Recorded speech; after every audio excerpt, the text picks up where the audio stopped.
जो आप देख रहे हैं हो सकता है वो ना हो। जी बिल्कुल, ऐसा हो सकता है। यकीन नहीं आता तो वीडियो देखकर ज़रूर आ जाएगा। बिस्मिल्लाहिर्रहमानिर्रहीम। अस्सलामुअलैकुम वरहमतुल्लाहि वबरकातुहू। आप देख रहे हैं द रियल फैक्ट्स की सीरीज़ मोटिवेशंस। हमारे एक दोस्त यूँ बताते हैं कि हमारे मोहल्ले में एक घर में नए किराएदार शिफ्ट हुए। शिफ्ट होने वाली किराएदार एक बेवा थी जो अपने 2 बच्चों और 1 बच्ची के साथ रहती थी। कुछ अरसे बाद हमें उनकी बहुत सी हरकतें काबिल एतराज़ लगने लगी, क्योंकि वो बेवा खातून जब भी बाहर निकलती तो उसका लिबास काबिल एतराज़ हद तक हमें बारीक लगता, और उसके साथ साथ इस कदर परफ्यूम में मुअत्तर होती कि उसके गुज़रने के बाद भी खासा वक्त फ़िज़ा परफ्यूम ज़दा हो जाती। हमने देखा कि हर रोज़ उस बेवा खातून के घर एक शख्स आता और तकरीबन उसके आने जाने का वक्त एक जैसा होता।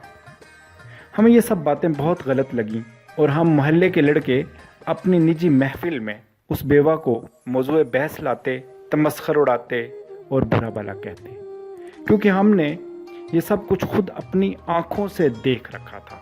यही नहीं बल्कि हम अब उसे बहुत हकारत से देखते और एक ख्वाहिशा समझकर नफरत करते थे।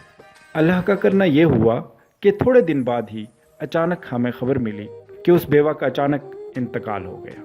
बेवा की अचानक डेथ की खबर सुनकर हम हैरान और शर्मसार रह गए और हमने सोचा कि ज़रूर उसके इन करतूतों की वजह से उसके साथ कोई वारदात हुई होगी, कोई हादसा हुआ होगा। खैर, हम उसके जनाजे पर तो ना गए, लेकिन 1-2 दिन बाद हमने सोचा कि ये भी गैर अखलाकी बात है कि मोहल्ले में फौतगी हुई है और हम मोहल्लेदार होकर ताज़ियत के लिए भी न जाएं। ना चाहते हुए भी हम 4-5 लड़कों ने मिलकर जाने का फैसला किया कि अगरचे जो हमारी आंखों ने देखा है उस लिहाज से दिल तो नहीं कर रहा कि जाएं, लेकिन रस्म दुनिया के लिए चले जाते हैं।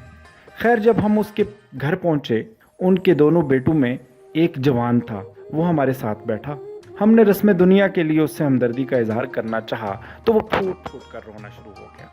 उसने कहा कि हमारी माँ दुनिया की अजीम माँओं में से थी। उसने जवानी में बेवगी जैसा गहरा जख्म खाया और हम बच्चों की परवरिश के लिए अपनी जवानी को कुर्बान किया।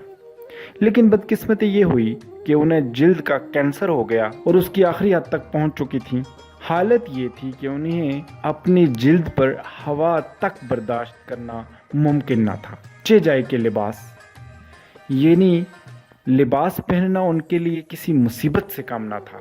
उनकी जिल्द से इस कदर बू निकलना शुरू हो चुकी थी कि वो औरों को उसकी तकलीफ़ और कराहत से बचाने के लिए बेतहाशा परफ्यूम्स इस्तेमाल करती थी।